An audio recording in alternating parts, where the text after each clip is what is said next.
Like, I was always a footy mad kid. I always say to people, like, there's literally a photo of me when my parents were bringing me home from the hospital when I was born, and there was a football in my car seat. This is the industry. You can't play every player, and that's so fine, but it's how you can make the most of that and how you can give the player the chance to change that story for them. Yeah, I said, can you please sign my ball? Because I need a bit of your strength and a bit of your, I don't know, just a bit of you to have with me to help me get through some stuff. I said, I'm going to take you. I said, the boys are playing today. We're going to go watch the boys. And this 3-year-old was like, Mum, boys don't play football. You're listening to Beyond Growth with Rayan Fernando. Welcome to Beyond Growth. It's great to have you on the show. And what I always ask is my guests to give them their own intro. So in your own words, give us a little bit of an introduction to Kate Darby and what your life's been like so far. Yeah, thank you. It's super exciting to be on and have a chat with you today. It's really interesting, actually, to give the own intro. I mean, short and sweet. I now a 35-year-old mother living in Torquay with my beautiful 5-year-old daughter and my husband, but pre-life up until 27, it was, very school and had a few different jobs and did some travel around the world a little bit, lived overseas briefly, and at the age of 27, I got an opportunity of a lifetime, a dream for 12-year-old me, I guess, to have a try of the AFL. And, I was lucky enough to get picked up there, and I've just finished off. I've just been lucky enough to retire in November after, was it 9 years, 10 seasons within the system, with a couple of seasons off in between, but we'll obviously go through all that. And so the last 10 years footy's been a big part of my life, and now I'm excited to step into the next part of that journey and see what that looks like. Yeah, and currently 22 weeks pregnant as well with number 2. Oh, congratulations. That's awesome. Yeah, so I'm very excited about that too. No, that's awesome. And I think it's, a lot to unpack and a lot to learn as well. I think just preparing for this and watching a few videos, like I mentioned to you, like there's so many amazing moments in your career. But let's take it back to the 12-year-old sort of starting to play footy and loving the sport and getting involved, and what that was like, I suppose, growing up playing footy. I guess that would have been back in the early 2000s-ish. Yeah. Yep. So, I was born in 1990. So, around 2000 and 2001 was probably my first football career. Yeah, that's unreal. And then, I guess looking at that, and you sort of hear of the more senior recruits, in the game now, but to get a chance at 27, that's a long wait. And then, hanging on to hope and seeing the AFLW movement starting to take shape and having that opportunity, that would have been amazing. Oh, huge. And so as you say, back when I was, it was probably around 10 or 11, I feel, I first got the opportunity. Football had always been, I was always a footy mad kid. I always say to people, there's literally a photo of me when my parents were bringing me home from the hospital when I was born, and there was a football in my car seat. So it's always been a part of my life. That's awesome. We were lucky enough to have space in the backyard that we were my brother and I were constantly playing with my dad. And so footy's always been a real passion of mine. I was a mad dog supporter growing up. I got a chance to join in. I was never interested in the netball. So I always went to our local footy, and I got the chance to fill in for one of the boys' teams when I was about 10 or 11. Yeah. And I still remember that first game. I think it was half time. My dad had to race home, fill out all the paperwork, fax it in. the good old days. Yeah, fax it in so then I could jump in and join in the second half. And I clearly remember my first 2 touches of footy, and it must have been a free kick. I can't imagine I was able to get the ball by myself, but I had a free kick on the wing, and there was one of the boys from my primary school in the year above me. He was the person on the mark, and I obviously didn't come back far enough of the mark. He smothered it, grabbed the footy and ran off with it, and I was like, oh, it's not a great start. And I remember my dad, I got another opportunity. I can hear my dad on the side, make sure you go back off the mark, get back off the mark. And I was obviously nervous, and I went so far back off the mark that I kicked it. The person on the mark marked it and still ran away with the footy. So I didn't exactly, start on a real high with my footy career, but I had a ball. I absolutely loved it. And from that game on, I played the next 3 seasons in under 12s with all the boys. There was one other girl that was in our team for 1 season, but that was it. But to me, that was just normal. That's what it was. Like whenever I played footy at school, it was just with the boys. There was one girl there that sometimes joined in. And so I probably didn't think that, I mean, girls' footy just wasn't an option. And so when I was too old to compete in the under 12s anymore, we called it a retirement. My dad carried me off after our last under 12s game. It was a winning grand final, so it was a good way to finish. But then, that was just in my head. And unfortunately, I didn't even think of that being unfair and fighting against it. It was just how it was. So that was then it. And I just waited then for the rest of high school. I would just look forward to that one day we got to play footy for the school year. I'd convince all the girls to sign up just to make sure we had a team. Yep. So I could feed my footy needs one day of each year, and then once school finished, that was pretty much it until 27, which is a long time to wait, as you say. And as I don't know, just seeing that and growing up, and I guess having sport around me as well. And I've sort of been here. I've been in Australia since I was 10, 11. So a lot of sports, more cricket. Yeah. I tried footy, wasn't good. I just know where my skill set is. But I think it's nice to see where we are now, but it would have been really hard. I get, like you said, it wasn't even a thing, right? So it wasn't like a sense of unfairness or why don't we have this? It's just it was the way it was. What it was. Yeah. But I remember when I started to hear whispers of an AFLW league, possibly starting up. And my initial emotions were frustration and this would have been my dream. This is so unfair. I've missed the boat. I'm too old. I would have loved this. And it was so foreign to think, has there been girls playing footy? Like, I thought I was, you just feel like because your town is your world. Life. Yeah. I was like, am I not the only, there's maybe 3 females that play footy. Like, what is this? Is there other girls out there that are doing this? Like, this is insane. And so when I first, sort of heard about the movement and saw the exhibition games on TV, I was frustrated, to be completely honest. And I had, when this all sort of came about, I had reached out.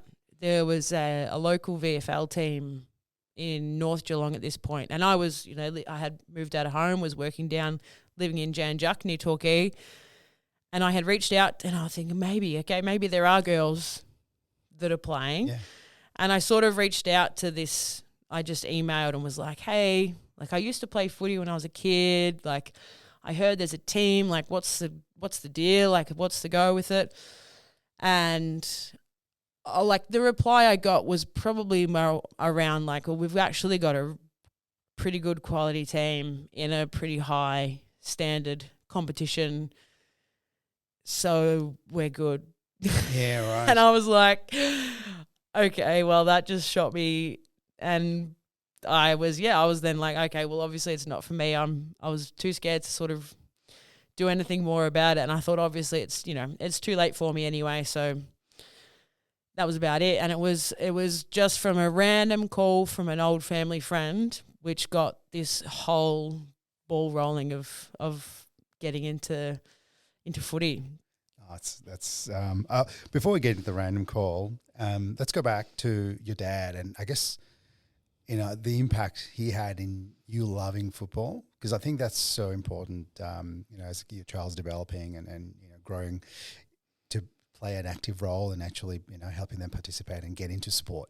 Yeah. What was that like for you? Because the fact that he carried you out off on his shoulders at the end of the last game, that says a lot. Yeah. How important was your dad being in the picture there? Yeah, huge. Footy, he was a footballer his whole life. He played ever since he was a little kid, and then in the later stages of, I suppose in the the serious stages of his football, he was one of the better players in the league, and everyone talks about how the fact that he was a next draft pick for Essendon and this big time player, and all of a sudden he did 4 ACLs, and so the AFL thing never happened for him, but he was always a really talented player. And so the amount that we would, I've got a brother that's 2.5 years younger than me, and so the amount that Dad and my brother, and Dad built goals, and we even had the flags out the with the material nappies. Yeah. Awesome. And so the amount that we played footy outside, and he didn't treat my brother and I any different. I wasn't like his little girl that couldn't play. Like he would, be just as rough with me as he was with my brother. And so he saw us as, just 2 kids that loved playing footy. And so when he got the opportunity for me to jump in and join that team, like he wasn't hesitant at that, or he knew I'd be able to handle myself out there, which was good. And yeah, I think he loved it. I think he loved that, that I got that chance to go and play the sport that we loved. And yeah, he was, as I said, he was the one to carry me off after the under-12s granny, and I think he lived through that grand final as well. Like his passion was always football, and so for him to not second guess me playing is probably a huge reason as to why I didn't second guess the fact that I was playing either. I just was another kid playing football, and so having his support was would have been a huge part of that for sure. Oh, absolutely. And I think the key words there were the fact like he wasn't second guessing. Yeah. I think sometimes as parents we tend to put our own limits on our children. Yeah. So the fact that he didn't, that's amazing. Yeah. So, yeah. Well, he'd seen, I was a bit older than my brother, so we were quite rough with each other, and probably got to the point that when he got bigger than me, it was we were old enough that maybe you shouldn't be too rough on the girls. But no, the way that we went for it out in the backyard, Dad knew that I'd definitely be able to hold my own out in the field. That's awesome. And look, I guess let's go back to that call, the fateful call that came through. Talk me through it, because I think you started your career at the Carlton Football Club. Yeah. So how did we get there? I was with my now husband, but we were early boyfriend, girlfriend at the time. We were on a snow trip actually up at Hotham. And I just randomly had a missed call from a family friend of ours who I've known for years from our local footy club, Tommy Sheridan. So he played at Fremantle Dockers and he's played at the Giants. And he's now doing a lot of the media stuff in the AFL as well. And he called, and I called him back because I was like, that's like, I've known him for a long time, but we won't people who call each other often. And I called him back, and he literally just said like, oh, look, there's this AFLW league starting. A couple of the guys are over here in Perth at the moment trying to scout some girls. And I told them that you played in under 12s and that you used to beat up all the boys, and now you're almost 6 foot tall. And he goes, and they want your number. So I was just calling to ask if I could give it to him. And I was like, I mean, obviously nothing's going to come of this, but sure, I'd more than happy to, pass on my number. And so we were up at the snow, and we were like having a bit of a lunch break from snowboarding. So I was probably like good 5 or 6 beers in at this point. And I was having a really good laugh with my best. Snowboarding too. That's usually the beers really work. With one of my best mates and my then boyfriend, Daniel. We were having a good laugh at like how funny, like clearly nothing's going to come of this, but I might get a free tour of Icon Park, might run into an AFL player, this would be fun. And so from there, set up a time to go and meet these guys at Icon Park, and had a nice chat with the head recruiter, so the list manager and the head coach.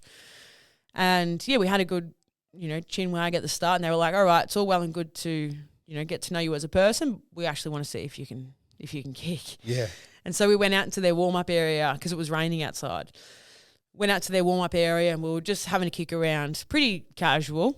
In my head, I was obviously stressing, but I was like, this has come from nowhere, so there's nothing to lose here. Yeah. I was a bartender at the time, so a full-time bartender up at the RACV Resort in Torquay. Oh, nice spot. And, we're just having a kick around, and I was, fair to say, the bartender life, I wasn't doing too much physically. So I was not at my fittest point. And I remember as we're having a kick, I was heaving. And one of the guys was like, don't worry, if we feel like you can play football, we can get you fit. I was like, that's good. So, yeah, we just had to kick around. And after a bit, which, you know, all the footy I played in the backyard with my dad, a lot of it, he was known for his big left foot. And so we used to just try and kick it as far as we could. And so that's probably where my strength lies, is my ability to kick it long. And we were in this like smaller warm-up area, and I was like, I wish I could actually show. Like, that's probably, you know, hitting a short 15-metre kick is something I still needed to work on, but I could kick it a fair distance. And just before we finished, the list manager was like, before we go, I just want to do one more thing. I was like, no worries. And he's like, come outside. It was a bit drizzly, but that was fine. And he just threw the footy to me, and he said, I want you to go and stand in the goal square, and I don't care where it goes. I just want you to kick it as far as you can. Yeah. And I was like, yes, Here we go. And so I thought, if nothing else, this is my chance. I just don't want to shank this, because then if I can actually kick this, I've come here, I've done what I can, cool opportunity, I'll go home happy. So, yeah, went out, and he stood in front of me, probably about 30 metres out, and I was like, right, let's try and sail this over his head.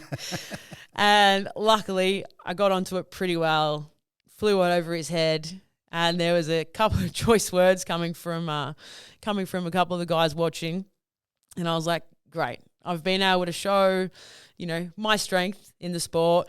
He threw the ball back, and he's like, all right, do it again. And, yeah, did it again, and both connections were pretty nice, and so I was like, cool, that's, you know, I've been able to do what I can do and see what happens from there. And so they were like, look, thanks for coming down. We've got another 15 girls coming in this week. So, yeah, you might hear from us. Yeah. So that was it. And so, yeah, I went home and was like, who knows what's going to come of this, but that was a cool opportunity.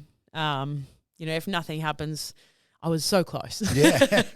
and he nailed 2 kicks too. That's yeah, awesome. yeah, exactly right. Yeah. And so I was like, the bits that I could control, I felt like I was happy with how I went, and, you know, the rest of it is up to them.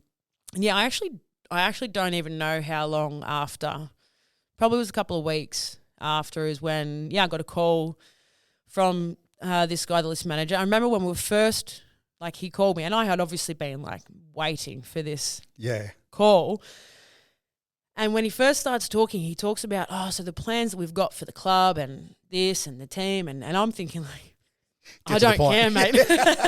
I might care, but I might not care. Yeah. And after a bit, he's like, so we're gonna draft you. You're gonna be an AFL player. Oh, so good. And I was like, wow, like, that's literally like, you know, 11, 12-year-old me, even though it's Carlton, it wasn't the Dogs, which I had a plan when I was a kid. It's actually happening. I'm like, this is insane. And so from that point, I know it was 8 weeks until the draft. And so he said, look, with all due respect, no one knows who you are. Like, the people that are getting recruited are playing leagues, state leagues, they're playing other professional sports. So don't tell anybody that we're picking you up, because we don't want someone to steal you. And I was like, okay.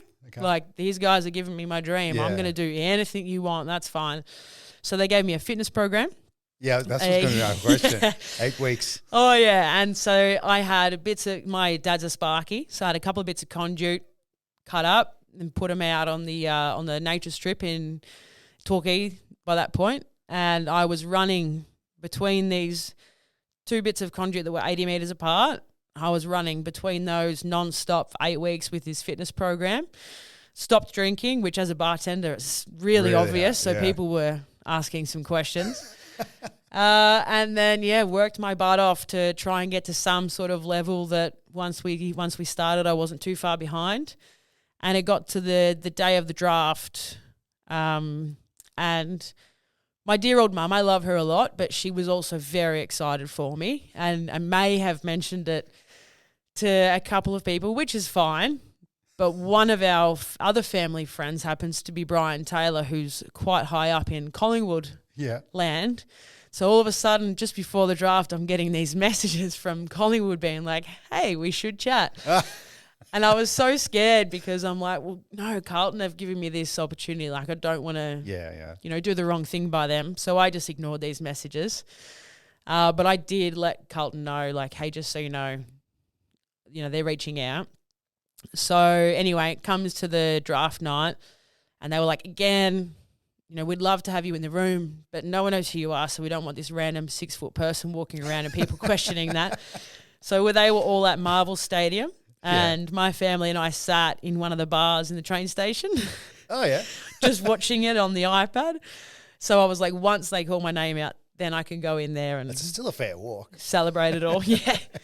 And so, we were in the bar in the train station. They were going to wait for the whole draft to finish and then just pick me up as a rookie after the draft because they were like, we're not under threat for anyone taking you. But then once they heard about the Pies, they were like, oh, do you think they're going to pick you up? And I was like, I haven't even spoken to them. Like, they don't know who I am. They don't, surely not. Anyway, I ended up getting picked up for the Blues at pick 126 in the initial draft. And apparently the Carlton table said to them just afterwards, she was going to be our next pick. So really? I almost went to the Pies.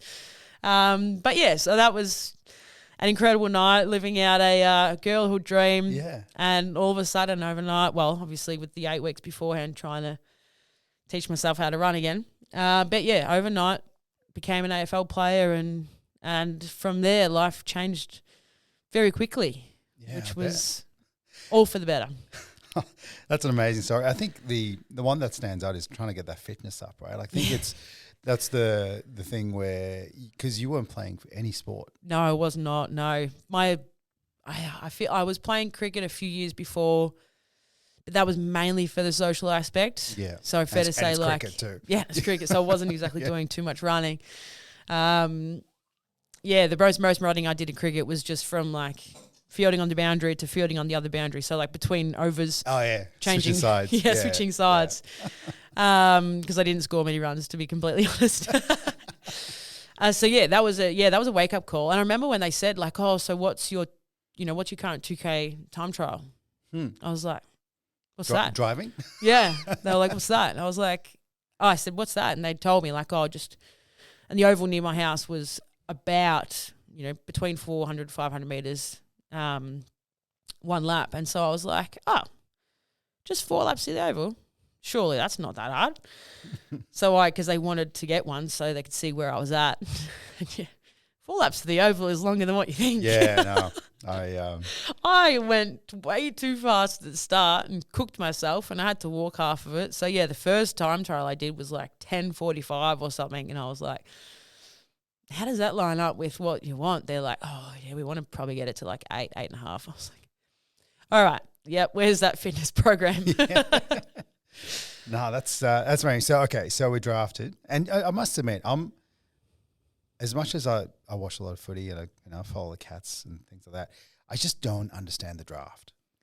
What's happened? So they're basically it's just a whole bunch of potential players, and they go 1 to whatever and just start picking literally people. Yeah, right, okay, and right. Especially because this was the first draft. No one's the teams had maybe 2 players at this point each. They're marquee players. Okay. So before the draft, they all got these special marquee signings. Yeah. Which were each team got to choose the best 2 players that they could, and then from there they were building a list. So the draft now with ours and with the men's, they've got a team. And it depends on how many players they lose or they get rid of or whatever that looks like, is to how many then they need to fit in. So the draft is nowhere near as big. Yeah. And they're teams pass on picks and it's there's so many different rules and stuff, it's right? insane at the moment. Yeah. But this one was literally a huge room filled with potential picks. And that doesn't necessarily, which is heartbreaking, just because you've been invited to the draft doesn't mean you go. So some players in the room are watching this whole thing and don't go anywhere. Some players are at home. They might get a call up or whatever. Or some of us are sitting at the bar in the train station with our fingers crossed.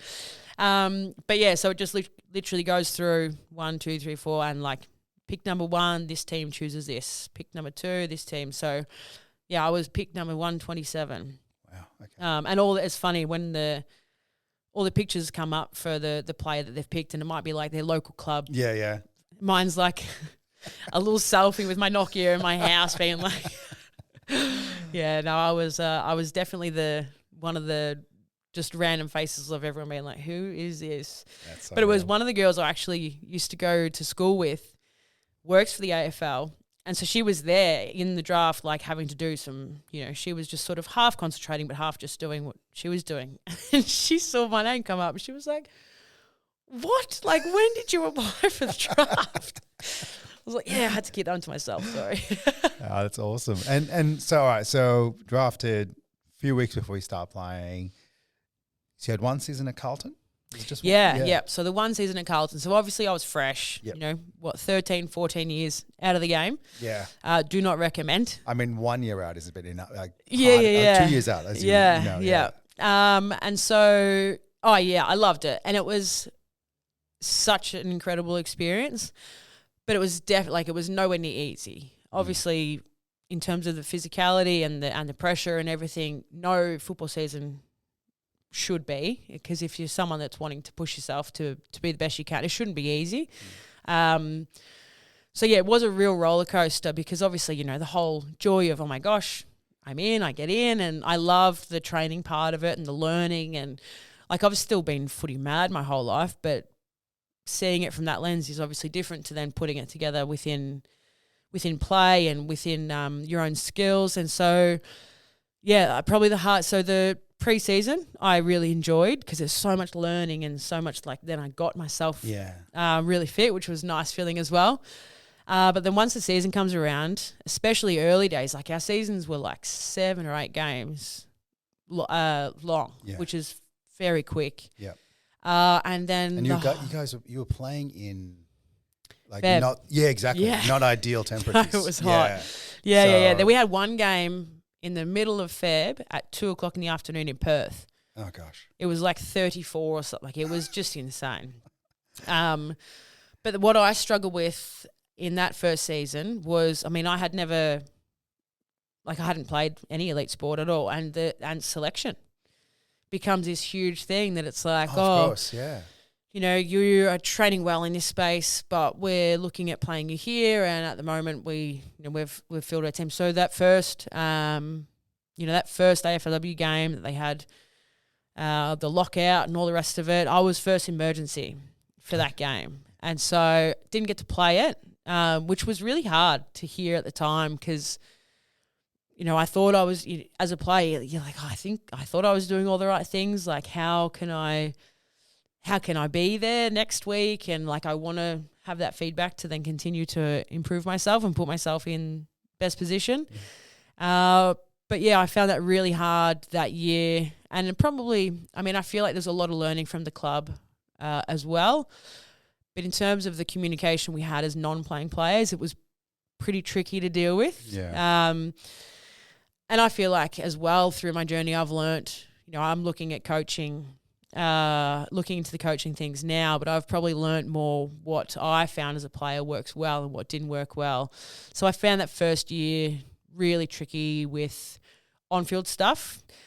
But I now look back and it gave me an opportunity to really make the most of off-field opportunities where all this community stuff started coming into my footy career, which was really special as well.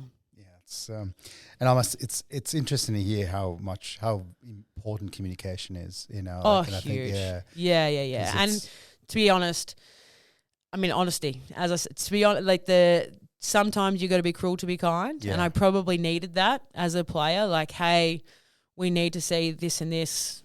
In this space, you're not strong enough. We need to see this, and that's like, great. I'll work on that. That's what I want to work on. That's what I need to do to be out there. But unfortunately, when I wasn't picked for games, it was you're doing everything right. Okay. Hopefully next time. I'm like, okay. And then preferences kind of play in your head, like who's got more, all the things, and the like, void. Obviously, it's a void there, right? And obviously, like, I would never take back that chance that I got and the opportunity that the club gave me. But at the end of the day, the sacrifices that you make, I was a supervisor. I was a full-time supervisor in a role that I was getting paid really well for. I had to step down from supervisor. I had to step back to part-time instead of full-time.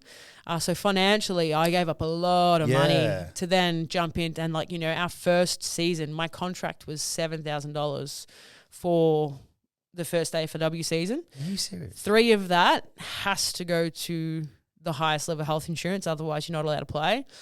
So it was about 3.5, 4 grand is what I would have got paid. And I was going from Jan Juck to Carlton 4 times a week, and they didn't really have as stricter rules in terms of how long they could have us there. So I was probably getting home at midnight, working the next day, going back again, getting home at midnight. Like, it was full on. And so sometimes I remember just feeling like I don't know what else I can do. All I want to do is play games. Yeah. And because I didn't have as much game awareness, but at this point there's no like VFL coinciding that I could get experience and then have that opportunity. Yeah. So then I just remember driving over the Westgate sometimes just being like, what have I done? Yeah. I was just in tears. There were roadworks at 11 o'clock at night, and I'm just stuck there being like, there's not even a car around. What are you doing? No. That was Side note, that is the most annoying thing. Isn't it?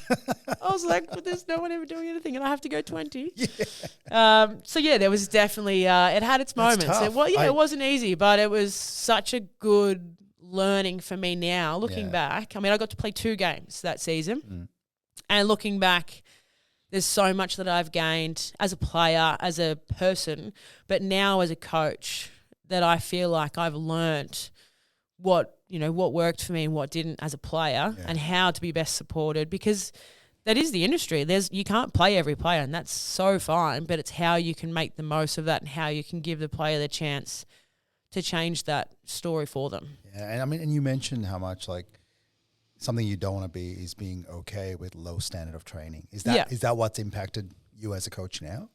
And also just not trying to, obviously you don't want to be, you need to figure out what the player needs and how they need to be told, but you don't want to give them false hope. Yes. And, like, as I said before, in terms of being cruel to be kind, it's like I want to give you honest feedback so the clarity of what's expected is there, but also so oh, okay, if I work on this and this and I can show this, then I might be the best person to be picked, rather than I'm the best player in the team. How come I'm not playing? Yeah. So the feedback that you give has to be honest, because otherwise it's not doing them any favours at all. Yeah, I mean that goes from sports to professional to everything. life. Exactly right. Life in general. Yeah. No, that's But as I said before, like the way that it helped me obviously with that sort of stuff, but then the opportunities that I got off field, because while I was there, I was like, well, I'm not doing too much on the field for this club at the moment. So when there's opportunities as an AFL player, you get asked to go to appearances, you go to like hospitals and do ward walks, you go to schools. And so every chance, because like I was still like, this is what I wanted. I'm an AFL player. Like this is my dream. So every other aspect of that, I wanted to make the most of it and enjoy the holistic experience, not just be like, oh, I'm not playing games, poor me, this sucks.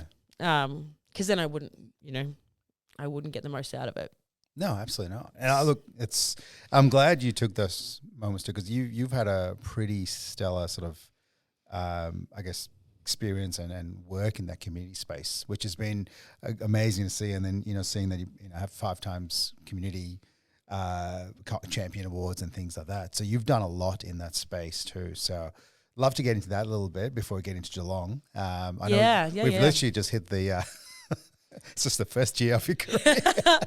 But it's interesting though, because I feel like this year set up so many different things for the rest of my career that sort of fell off the back of it. And so, I say obviously we talked about how that was a challenging year, and there were probably times that I did have the bit of a poor me card, but I had to keep pulling myself into line. And one of the things that I experienced in this first season, which helped me with that tenfold, was actually on a ward walk. Yeah. So there's a few of us players that went to the Children's Hospital in Melbourne, and we had our backpacks filled with posters and footies and things that we were signing and giving away and meeting all the kids.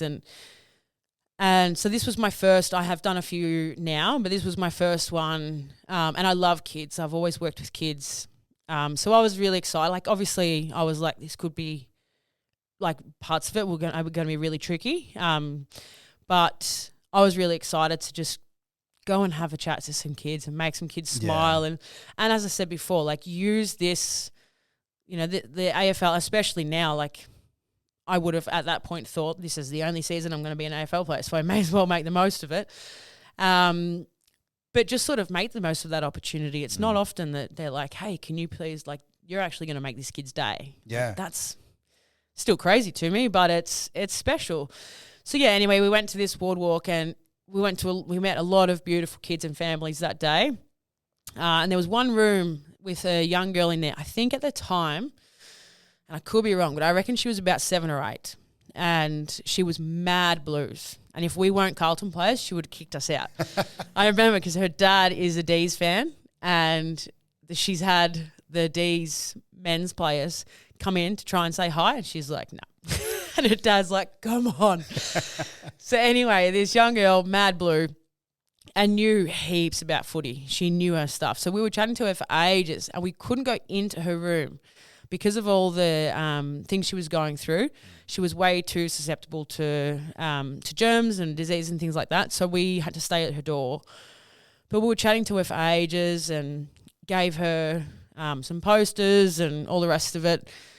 And then as we were sort of talking, we asked her about on the stand next to her bed, she had these huge, beautiful beaded necklaces. And we were like, just, making conversation. We're like, oh, her name was Sienna, but they call her Senny.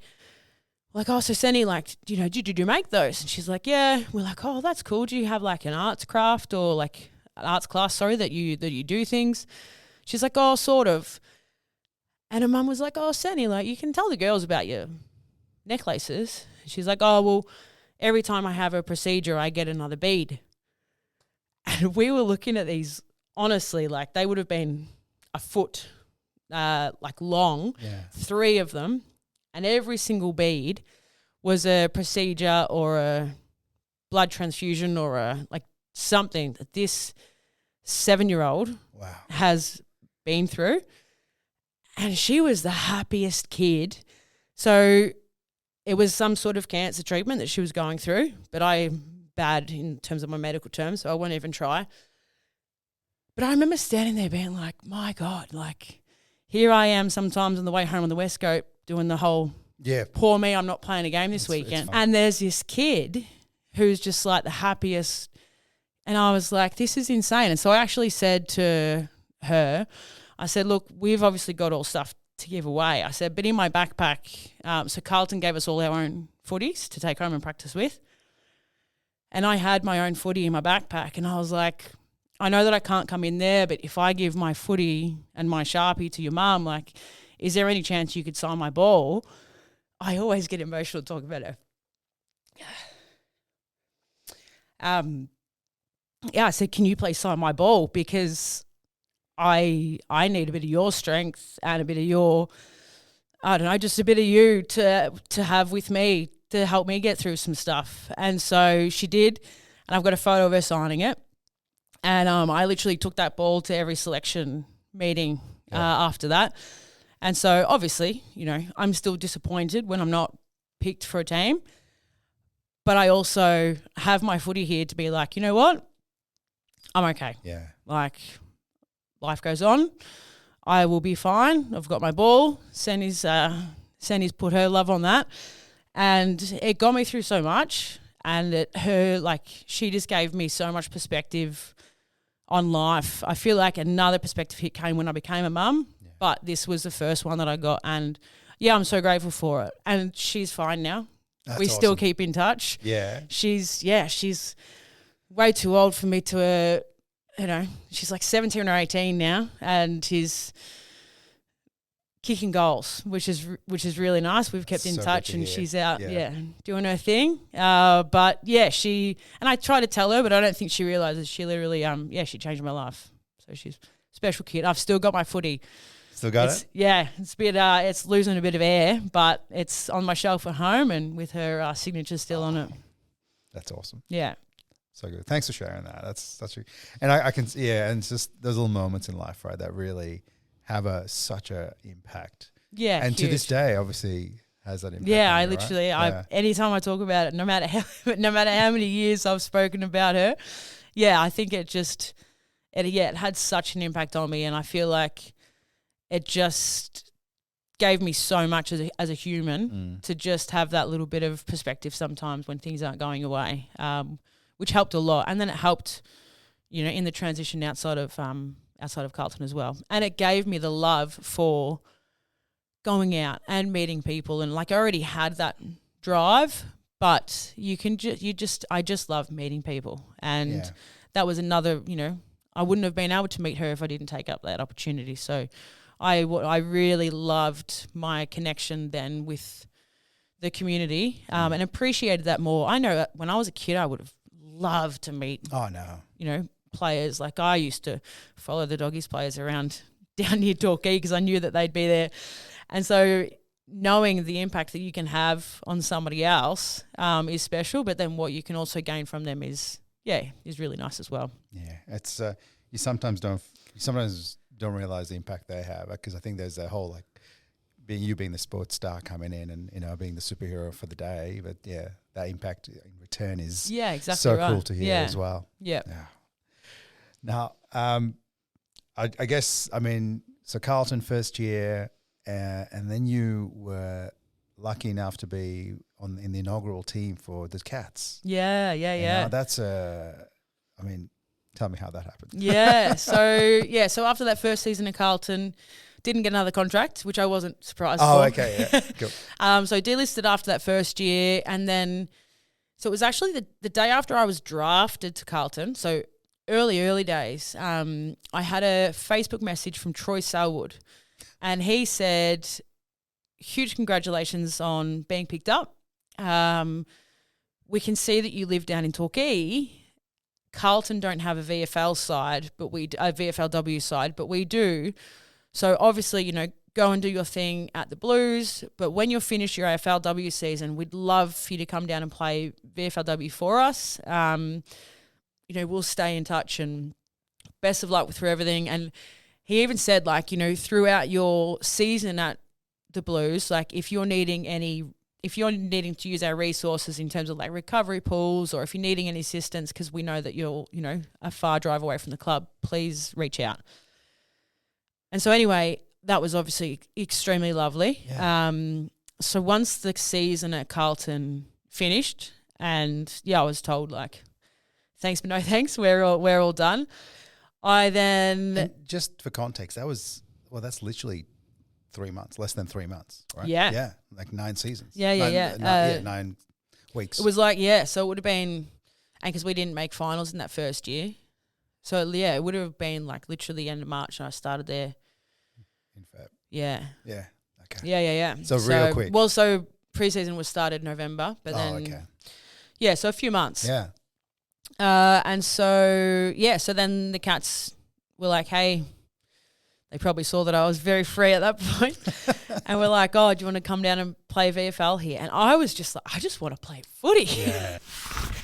Just give me 30 seconds. If your business is serious about certification and trust, you need to check out ISO 365. They make ISO compliance simple, practical, and sustainable by building your ISO systems inside the Microsoft 365 tools you already use. No extra software, no hidden license fees, just real control and ownership of your compliance. I love the work that ISO 365 does, because they don't just hand you templates and walk away. They become part of your team as virtual compliance officers, guiding you from gap assessment through to certification and long-term compliance. If you want compliance that actually works for your business and helps you win trust and new contracts, check out ISO 365. And now back to the show. So yes, I would love to. So I went down to the Cats, and I remember feeling really awkward, because they were kind of like, oh, we've got this, you know, AFL player coming and she might join the team. And I was kind of like, I don't want you to put that label on me, because I've played 2 games of footy since I was 12. But they were really, really lovely. Since I was 12. Yeah, literally. I was like, in the last 14 years, I've played 2 games. Yeah. Please don't think that I'm coming in as some superstar.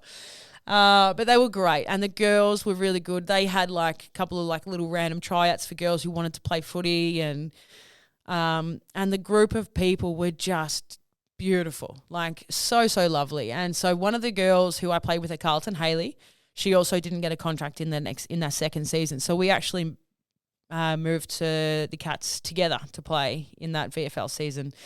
And I loved it so much because pre-season obviously and everything, but then once the season came around, I just got to play games of football, and it was just so much fun because I was like, oh, this is what I've been training for. This is great. And yeah, I had a ball, like just relearning. You know, obviously there's only so much you can do in training that's game-like, and so I was just relearning the whole game again, and just didn't have the pressure behind it, and was just like, this is so fun. Like, this is exactly what I needed, and just thoroughly enjoyed my time there. And I felt like, you know, like what I was getting from the coaches, still it's, you know, there's, in terms of the, you know, I might not have got as many hard truths as what you learn then further down the track, but there was the coach at the time was exactly what we needed. You know, the example I use all the time, when, you know, early days, it's like, hey, if you need anything, give me a call. But the calls, you know, probably weren't answered very often. But then I got to the Cats, and I remember leaving training one night and I accidentally butt dialed the coach. I swear it rang like once or twice, and I was like, whoops, and hung up on it straight away. And within 10 seconds, the coach has called me, hey, Dubs, are you okay? And I was like, I'm so sorry. I literally butt dialed you on my way out. Like, all good. And he's like, as long as you're fine, you know, that's all good. Well trained tonight. I'll see you tomorrow. I'm like, oh, someone cares about me. It was just really nice, and he was such a beautiful human being that we really wanted to play well for. So that was also a really nice experience. And that VFL season, I can't remember what stage of the VFL season, but then there was 6 of us from that team that then got told that we were going to be signed for the inaugural AFLW Cats team, which was huge. Yeah. And I remember we were out at dinner, and they were telling us like, yeah, this is, you know, you 6 are the 6. This is happening. You're the first 6 signings of this team. So this is how it's starting. You are it. And I can't even remember who it was, but someone was like, we need this on paper. Like, we trust you, but we also want it on paper. And so there's a photo of a napkin that is, you know, first Back 6 of a napkin players. style. Yeah. Love it. And all of us have signed it. And the club has somehow found that photo or the napkin or whatever it is. And in the Geelong Footy Club, they've got that wall. There's like a huge wall of photos. Yeah. And in the last couple of years, they've upgraded it and updated it. And yeah, there's a photo of the napkin in that wall, which is really special. So yeah, so then from there is where my Cats journey started. And I feel, I mean, I wasn't biased towards either Carlton or Geelong because I was a Dogs fan, so I didn't really like either of them. But I can honestly say the feel that I got from that club very early on, it was just very, very special. I mean, you know, I remember being in the cafe one day on my phone. So it's not as if I was, you know, asking for someone to come and talk to me. I was just waiting for coffee, was on my phone, and Tom Hawkins comes up. And, like, this is before the AFLW had even started. This is just VFLW days. And he's like, hey, Kate, how you going? How's footy? Like, what's been going on? But, like, just as if we were just mates and teammates. And I don't even know if I answered him because I was too busy, like, how do you know who I am? Yeah. But that was the sort of feel they just gave you. That's all the time. And it's just like, yeah, it was just incredible. And the way that the club really got around the girls program. So Hock was with us back then and then left the AFL for a few years, and he's now back. But even back then, him speaking to the VFLW side before our first game, he was so emotional. Yeah. And you could see that this wasn't just a guy being like, oh, yes, you know, we're ticking that box of girls footy. He's like, no, I have daughters. Like, I love this. And he has shown that with any interaction you have with him, he is right on the girls' bandwagon, which is, it's unreal to have that part of the club really supporting what you're doing. Yeah, that's amazing. And look, obviously multiple seasons there, and you then did something that not many professional people have done in the past, which is especially in the football. I don't think anyone in football has done in the past, but you went out and you had Ella in between seasons. It took a year off, I think it was. Yeah. So it was tricky timing as well. So it was over COVID, and so with the Cats, and obviously I'm saying about how brilliant the club is and all the rest of it. It doesn't mean that it was easy though. I was still very much a in and out of the team player, so I was constantly on the fringe. I mean, it's fine. It's what footy is. I was still probably learning the game. So yeah, I was sort of fringe player, and then it got to COVID, and obviously that season, as with the entire world, was just cut short. And it was like, I remember being out there one night at training, and they came out and they were like, "All right, we're done." And we're like, "Oh, early night." They were like, "No. We're done. Like, season's done. Here's a slab of Coronas. We'll have these, and then you're going home, and we don't know what it looks like." Slab of Coronas. Yeah. Had the slab of Coronas. Yeah. Pun intended, I'm assuming. Yeah. And so we were like, okay, like what? Like, we didn't, as everyone knows, you don't even know what next week looks like, let alone months down the track. And so I had gone, and I was probably in my head with that season, I was probably thinking, this is probably it. Like, I'm not playing heaps. Like, I might be given the flick after this season. I don't know what that looks like. And so when they called it, I remember thinking, like, I've played my last game. And I didn't even get to know that it was my last game, which that happens often, unfortunately, in the industry. But, yeah, it was sort of like a bit of a wake-up call, like, oh, okay, well, that's probably it. And we were at the point that we were looking at whether we started a family. So anyway, in COVID, when there's so many unknowns, I was probably putting way too much pressure on myself as to try and make these big life decisions. Am I still going to try and play footy? Do we want to start having a family? All of these things. But I was also like, okay, in either of those scenarios, I don't have all the control, unfortunately. So even if I want to play footy again, I don't know if I'm going to get another contract. And if we want to start a family, we don't know how quickly that could happen for us, if it can happen at all. And so it was kind of like, it got to the point that I said to my husband, I was like, honestly, we just got to just roll with it. I said, let's just try for both and see what one works out. And so, yeah, that was the plan, because there was no plan. So I was like, I'm getting too stressed trying to make a plan. Yeah. So let's just see what happens. Yeah. And so we obviously got pregnant, which it was probably like 4 or 5 months in. And so at this point we were like, okay, what's happening with footy? So then once we got pregnant, I was like, all right, well, obviously I'm going to have to retire, and that's that. And then I remember it was the day before my scan, which was then going to allow me to tell people, oh, sorry, no, it was the day before my 8-week scan, to actually find out, like, do we have a heartbeat and all the rest of it. Yeah. And the list manager from the Cats called me and was like, hey, Dubs, like, how are you all going, blah, blah, blah. Just want to let you know, we've got a contract for you for next year, if you're still keen. And I was like, look, I'm not too sure. He's like, okay. I was kind of like, yeah, I don't know and then after a bit I was like, oh, look, Benny, I'm not going to lie. I've actually got a scan tomorrow, which I can then give you a more definitive answer. And he said, I'm assuming that's not on your knee. I was like, no, it's not. But to his credit, he got thrown a curveball. Yeah. And he was like, look, that's great. But that's your news to tell when you're ready to tell it. But in terms of the club, like what we're offering you as a contract, and that still stands. And then how that pans out is completely what happens in your space. Which, looking back now, it was incredible of him to not be like, cool, all right, best of luck with it, catch you later.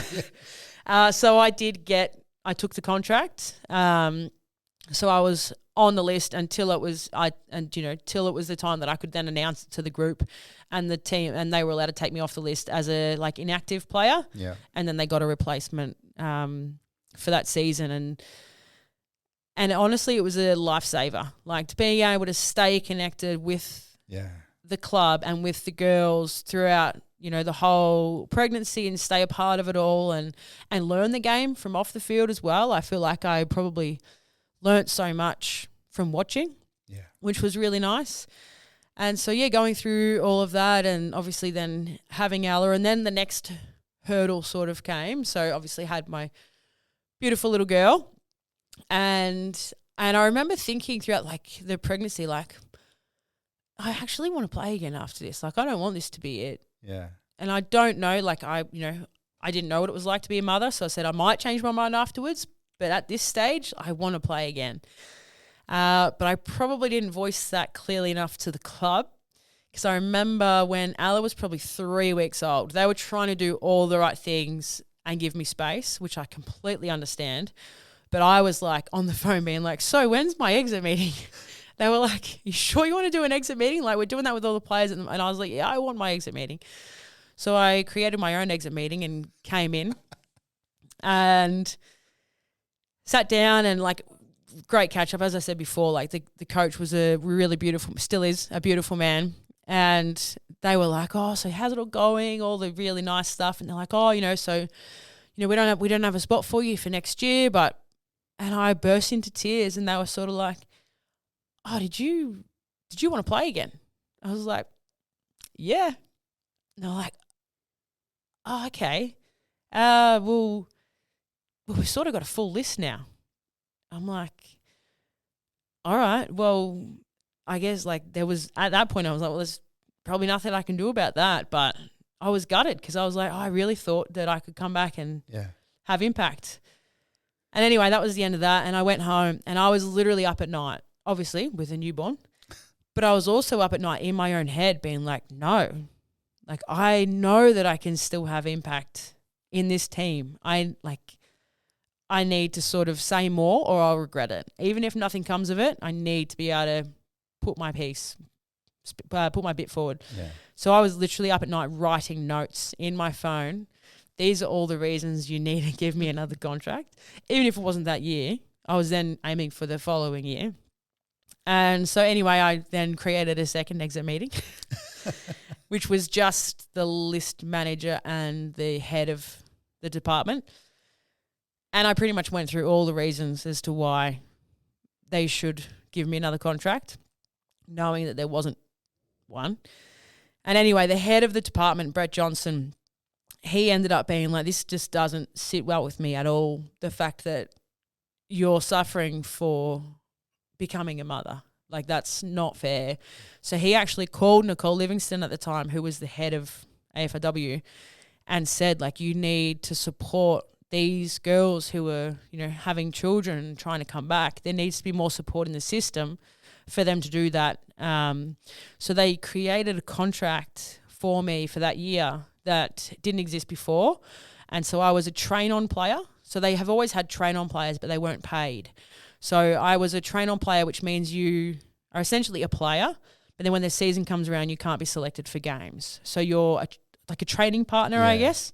But I was paid for it. So I could be there and just be there literally like I had the other seasons. But by the time the season come around, I just couldn't be selected.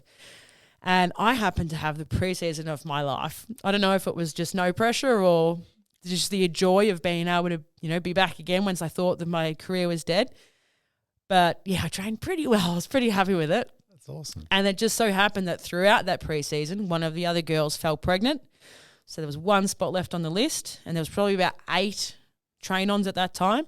But I got that last spot, and it was probably the first time of my career that I didn't miss a game, and I played the best season I've had.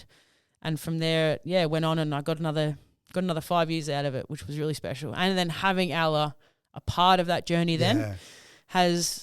was so incredible for me. But there's so many things that I feel like it changed within the league and within the footy club. I mean, the footy club now have a purpose-built parents' room as a part of their new new facilities. And Ella calls it her own room. Yeah. So all of that stuff that have come off from that little journey is really special as well. That's unreal. So just timeline-wise, Ella's born. when was your first game back? Pre-season, so training probably, and this is when they just changed it to the end of the year. Yeah, okay. So my first season she was probably 10 months old for my first game. Wow. So she was probably like 4 months when I started training. Okay. And what was that? Yeah. I mean, obviously it's one thing to start your first game of footy after, since you were 12, and then going through such a huge shift physically. Yeah. What was that like to actually Yeah, go that through the was- fitness levels? 'Cause That that's, was tricky. yeah, I mean, I've got 2 kids. I know what my wife's gone through, and that's a lot of work to try and get back physical, especially that quickly. Yeah, and I probably thought, so I knew in terms of like the like cardio type fitness has never been, doesn't come easy for me. Mm-hmm. So I knew that was going to be, I knew that like I had come from being a bartender and got myself to that point. So I knew I could do it. It was just going to be really hard work. I did probably think that I would do it a little bit easier in the strength department than what it was. So that is probably something that I can gain strength quicker than what I can fitness. But I remember thinking, I probably thought it was not going to be as hard as what it was. But I remember thinking like, so my gym session, say for a comparable, I might have been doing, 3 sets of 8 push-ups with 20 kilos on my back. And then all of a sudden I came back and my first gym session, I couldn't do a single bodyweight push-up. And I was like, okay, this is going to be hard. So in terms of, there's times where you're like, what have I done? This is really tricky. But at the same time, I feel like the reward that you get because the improvement you're seeing is so big. Like when you you're go from like no push-ups. when you're in that elite space and you're fit and strong, the incremental improvements are so minor, which you still obviously appreciate, but it's not the same as being like, hey, last week I couldn't do push-ups. Now I can do 10. Like that's huge improvement. Isn't the human body an amazing Oh, it's thing? Incredible. Yeah. Like you can always come back if you have dedication and discipline. Yeah. You can always come back. I had vision of playing a game and then like getting my daughter in my arms. And I was like, through those hard sessions, I was like, if you can get yourself back to be able to play a game and then go and grab Ella, like how cool would that be? Yeah. And that's, as you know, like your kids become Your everything. life. And this was, as I mentioned earlier, like the perspective that I learnt from Senny was one thing.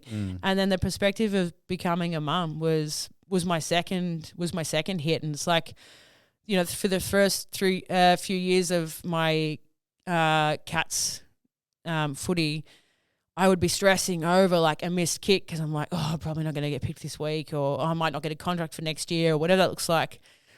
But I all of a sudden would be at training and I could train the house down and do really, really well, or I could be absolutely shocking, but I would still be going home. I'd still be getting up because I fed this whole first 12 months as well. I'd still be getting up at 2 o'clock in the morning to feed this baby that just thought I was the bee's knees, regardless as to how I'd played. Yep. And so that I feel like, footy or any sport is such a mind game. And so I feel like that also helped my career as well, like literally having her just to ground me and just to keep in perspective, be like, okay, you know what, wasn't the best day, but it's a game. And I still get to come home and be with her and that sort of gave me, every step along the way. I remember when I was getting closer to possibly playing my 50th, I was like, if I can get to a point where I'm running out in the front of a team and holding my little girl's hand, that's pretty cool. Yeah. And that's we sort of have those opportunities to bring our kids to work, and they do love that. But you really had that opportunity to, and I shouldn't call it work, but you know what I mean? Like, it is. Yeah. Technically it's a job. Yeah. Like to bring her along the journy for 5 years. Yeah. To the point where she felt like she was part of the club. Yeah. That's amazing. I think she owns the club, but yeah. Yeah. And you know what? I feel like there was so many benefits from that. Like obviously in terms of like the ease of like early days, I was leaving her with my husband when I went to training because the trainings were more at night time. And that was a good, like, he was probably a bit more stressed at the start, but I also was like, throw them in the deep end.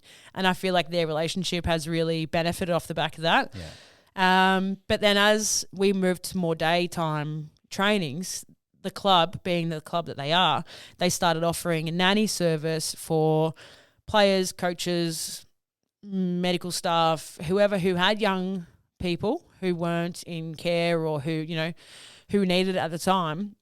We started being able to bring them in, let the nannies take care of them. So the first probably couple of years I didn't utilise it because it worked out that our daytime ones were when Ella was at daycare. Yeah. But the last couple of years we used that a fair bit and she's loved it. Like any chance, you know, that she's literally grown up around the club. The girls love, you know, all these little people coming in and being a part of it. Like it's such a family environment. But also for her be growing up and seeing these strong, powerful females in her life. Like I just love that. And there was because her horizon and her view on her life is so different to what yours would have been at her 100%. Age, right? And that's like, I could not care less whether she wants to play footy, wants to play cricket, or wants to do dance. Like I don't mind what she wants to do. I'll support her in whatever keeps her happy. But the fact that she knows she can. And like, I mean, you know, she's 5. So at the moment she's like, I can take on the world. Yeah. I'm like, you go, sister. But even one of my favorite things is what there was probably 2 years ago, I think, because she used to always come to our games, obviously. So she come to a lot of football, but I never get to take her to the football because I'm there 2 hours early. Yeah. I'm on the field. I'll see her afterwards and I've got vision and footage of her singing the song with us. And one of my favourite photos is after we beat Richmond one day in Melbourne, and I know that she had to go home. This was when she was about 11 months old, and they had to take her home straight after the game. But she needed feed, and I was going to explode. So I literally was still in boots and everything. Like I was in my full kit. My mouth guard was probably still in my bra. And I was feeding her in the corner after we sang the song. And one of my teammates come over. She's like, can I please get a photo of this because this is awesome. It's so good. And it's now one of my favourite pictures. Yeah. But yeah, so she's grown up with that. And I remember taking her to a game a couple of years ago and we were just going to watch the men's. And I was like, I was really lucky. I get a free ticket. So if we only last a half, like we'll go in and watch some footy together because I'd love to take her with me instead of being the one out there. Yeah, yeah. So anyway, we're on the way to the footy and I was like, oh, we're going to go and watch the footy. She's like, oh, are you playing? I was like, no. I said, I'm going to take you. I said, the boys are playing today. We're going to go watch the boys. And this 3-year-old was like, Mum, boys don't play football. And I was like, well, yeah, you actually wouldn't know that they do. Yeah. I was like, yeah, they do. And then we get to GMHBA, ready for the game, and she's like, are the boys using your ground? I was like, yeah, sometimes we let them use our ground. And I was like, you know what? I hadn't really thought about her the perspective impact is that, so different. She just sees like, oh, yeah, these strong, powerful women footballers, like that's just what it was. And then these, like she would know all the girls from growing up with them, but we could be walking through the club and I still remember Jez, like she'll barrack for Jezza because he wears number 5 and she's 5. So they've got that connection. But he walked past once and wanted a high five and she gave him nothing. And I was like, I'm so sorry. That's a fair effort for Jezza to come down. Yeah. But she just doesn't know any different. She's like, well, the girls are the footy players. And now she also knows that boys are allowed to play football too. That is so good. Yeah. Now, talk us through your last game. So obviously 5 years of the Cats.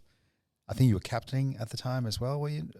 No. One of the other girls that I retired with was our captain. Was captain? Yeah. Yep. And I mean, I think that moment to wrap it up and have her there, that would have been super special. Oh, huge. Yeah. And to be able to do it, I mean, so Meg, who was our captain at the time, and another girl, Scotty. So the three of us were all started in the first year of the AFLW, all at different teams. Yeah. So Meg was at the Dogs, Scotty was at the D's, and I was obviously at the Blues. And so we'd all gone through that huge, the the AFLW league itself had gone through such a huge journey over those first 10 years. And so we'd all lived through that decade, which made it extra special. And to be able to do that last game together, awesome. home crowd. Unfortunately, we didn't get the win, but it didn't really feel like it at the end. It was more just a celebration of what had been. Ella got to run us out at the start, which was really sweet. So that was really special. She got a bit camera shy as we're first running out. Apparently beforehand, she was doing like stretches and things, which was really cute. But then, and I've got some really incredible, I mean, being able to have the first 5 years of your baby's life in a professional environment where there happens to be professional photographers hanging around has been really handy. We have some incredible shots from photo days to games and things like that. So I'm extremely lucky that there has been people to catch those moments. But yeah, so that last game, we've got some really beautiful photos of when we're first walking up the race and she's at the end of the race. So the photo from behind her waiting there to see us, and obviously my face seeing her, I'm always, I light up when I get to see her. So that's really special. But yeah, she did, as I picked her up and went to go through the banner, the TV camera was right there. And all of a sudden she was like, oh, no, absolutely. Nah. But then as we go through the banner, and I actually had a moment with her, I just got down and was just chatting with her after the banner and got a really nice cuddle. And again, very lucky that was all captured, which is really special. And then, so we played that last game. And then, and because unfortunately, I hadn't played many games last year, 3 minutes into round 1 did my calf, which then, that took us out of probably the next 5 or 6 games, which, wasn't ideal, but that's footy. Yeah. And I, up until that point, had probably been pretty lucky in terms of injury. I, had to deal with that, which was, all part of it. But then, to be able to get back out there and play the last game. I remember I played the week before and I said to the physios after the game, I was like, oh, it's fine. Like, there is no way I'm missing next week. Like, I'm not sitting on the sidelines for my last game. I heard about this, yeah. And they were like, oh, yeah, it looks fine. I was like, it could be hanging off my bone, and I will be playing. And it's, obviously if I was putting the team at risk, I would have thought more about it, which I was actually physically fine. But yeah, we weren't in contention of finals or anything. It was purely just our last game. So I was like, there's no way I'm missing this game. I'm sorry. But it actually was, it was surprisingly okay. But yeah, and then to be able to, my 2 shortest teammates came up. They're very good friends of mine, and they were like, Darbs, we're going to carry you off. I was like, I honestly, if that's what we're doing, if we're doing the carry, I would be honoured. I don't mind. As long as you don't let my feet drag along the ground, that's fine. And they continue to tell me now that they were the 2 sturdiest. Out of the 3 of us getting carried off, they still say that they were the 2 sturdiest ones. So they did a good job. But no, it was really, really special. The club did a really good job of making us feel every bit of that. That's good. And look, great to hear, and great to have Ella along for the journey as well. And throughout that whole period too, you did a lot of stuff with the community, right? So I mean, one thing that I sort of was reading and sort of found out about was obviously your winning of the Jim Stein's Community Leadership Award, which I was watching. I told you when you arrived, like when I'm watching the video, that video got me real emotional. Yeah. But look, I mean, it takes, like you said, it takes the club to support those things, but then it takes a special person like yourself to actually genuinely care and want to give back to the community, right? So talk us through, I guess, winning that award, but also just what draws you back and again, and that seems to have driven into where you are now, right? So you're out there advocating, teaching, coaching and speaking to all this. So yeah, just talk through a little bit of that for me. Yeah, so I mean, obviously I got my first taste of it when I was at Carlton and got to go out, and I feel like probably meeting Senny and her family gave me such a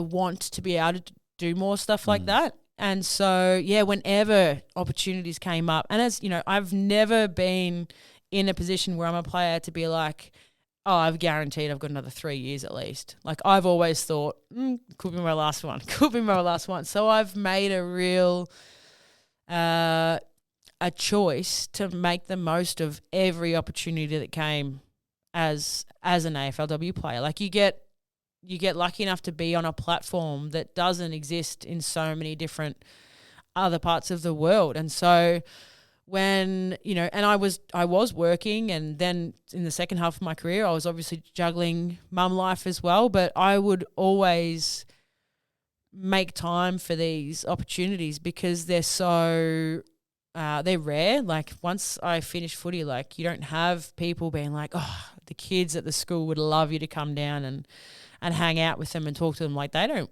they don't want that now. But while you're a player, like they just get so excited, and it's just so special to be able to be in the position to do that. And so, yeah, I honestly was like, unless I had something that I couldn't change, I would say yes to everything. And yeah, I remember like sometimes I get an email back from the community team be like, hey, if no one else puts their hand up, like we'll definitely take you, but we need like, it's part of your contract. You need to do at least 20 hours. But I would probably do that within the first few weeks of preseason. So they're like, we don't need you to go. But yeah, if no one, we'll take you if no one else can make it.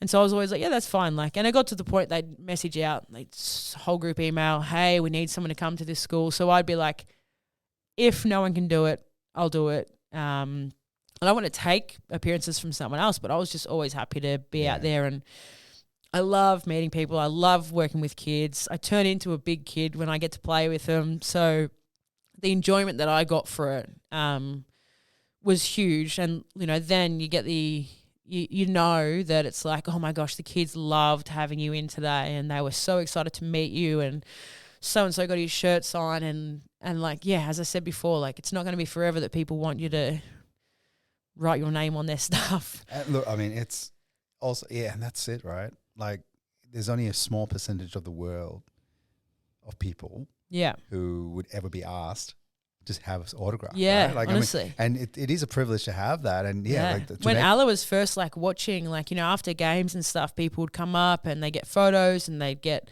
autographs and things like that. And she was probably like, what is the deal here? Like, this is so strange. Yeah. There was one school visit actually that I had organised someone to look after her, but that fell through last minute. And I said to the organisers, I was like, look, I can still go to that school, but just so you know, like I'm going to have Alla. And they were like, that's fine. So she came with me to a school clinic once, and we did a little bit of stuff outside, but it was mainly inside, and they did like a Q&A. So there was 2 of the men's players and then myself and one of the other girls. And so we did this Q&A to this whole, grade 3-4 class. And Alla was sort of just sitting behind me, playing. She was just like working on a little sketchboard thing. And anyway, obviously throughout the questions, I had mentioned her and spoke about her a little bit. And anyway, right at the end, the Q&A, and it happens at every school, then all the kids line up, huge big line, and they've all got like a little post-it note or something. They've torn off one of their books or something to have signed. So they were making this line of all going through. And this one student was like, oh, can Alice sign my paper? And I was like, and it wasn't a shirt or anything. So I was like, and I was just said, she was behind me. I was like, oh, Ella, can you please write your name on this girl's piece of paper? So she's like, sure. So next minute, there is one line for all of us. And there was legitimately another line. And we had to make a separate line because she probably wasn't as fast as doing her name as we were.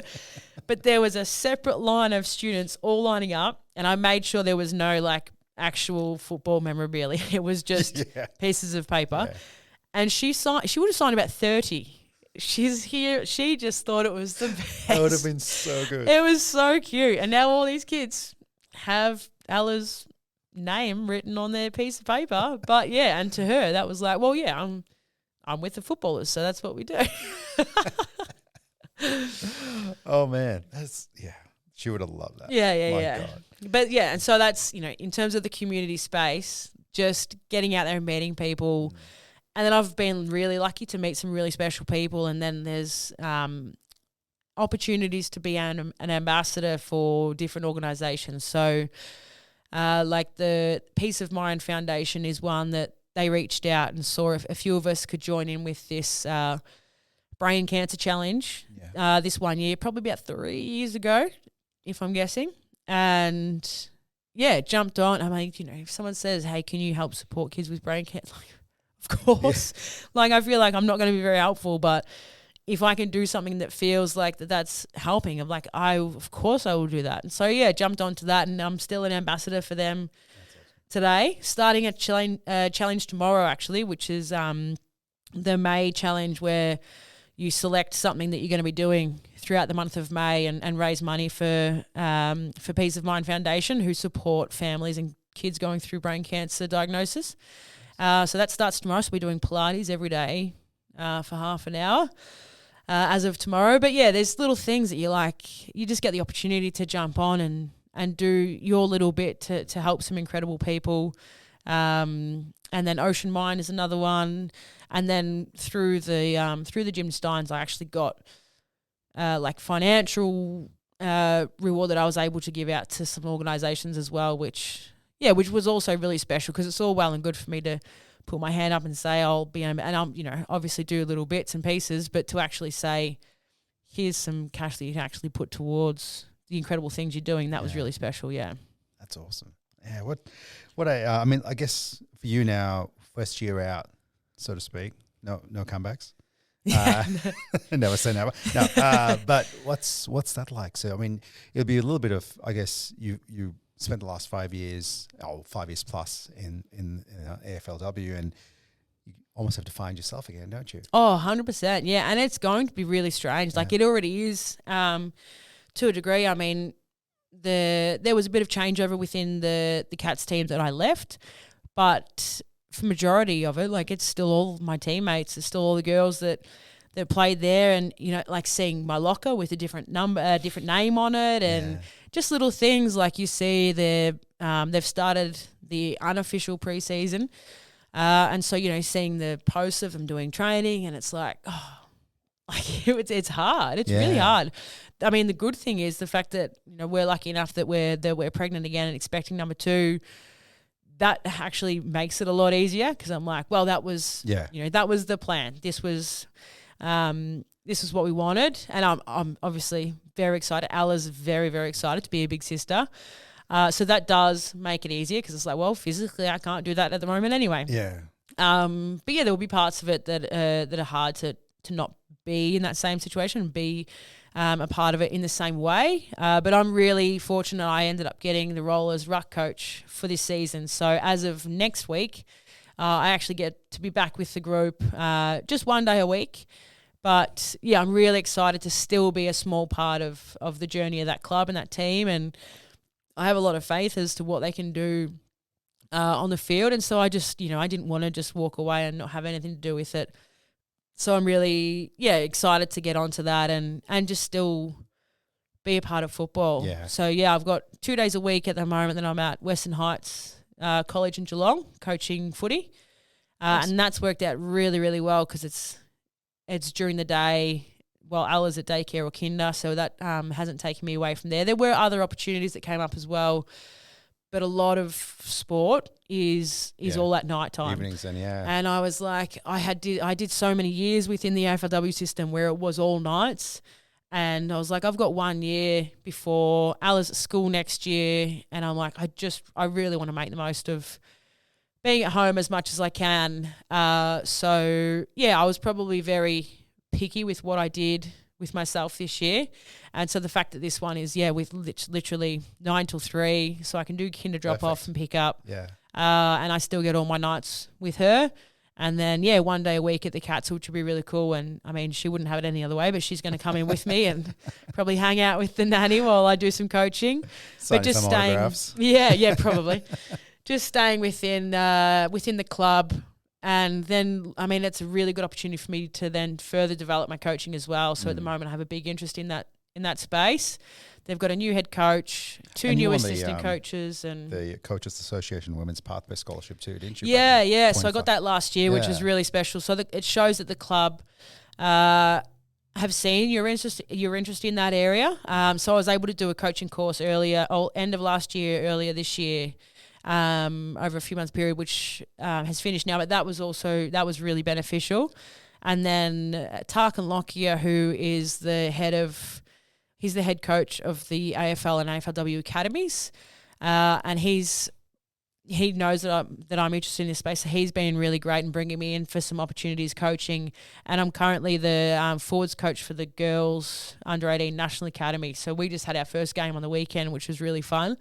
But just being in that space of helping develop these new up and coming players, and every now and then I'll see something they can do on the field and be like, you know what, finishing coming out of the game is probably not the worst idea. These kids are good. They're getting better and better. Yeah, they're getting better and we've got real footballers now coming through that are, you know, back when the AFLW started, it was either you're a footballer trying to become an elite athlete, or you're an elite athlete trying to learn the game of football, or you're just a bartender that used to be able to kick. But these kids are just genuinely footballers, fit, strong. Coming through. They know the game, and it's so exciting for where the league's going to. Yeah, it's great. That's amazing. It's so good to see it developing too. 100%, yeah. And Kate, so happy for you to live out your 12-year-old dream and still be doing it. I mean, to still be part of the football world is just so good to have. I mean, so good for you as well. So it's just amazing. And thank you so much for coming on and sharing your story. It's been really, really good. And wishing you all the best with number 2. Thank you. Yeah. Fun times ahead. Yeah. And thank you so much for coming on and having a chat. Thank you so much. No, I really appreciate your time. And look forward to catching up again. Excellent. Thank you. Thanks.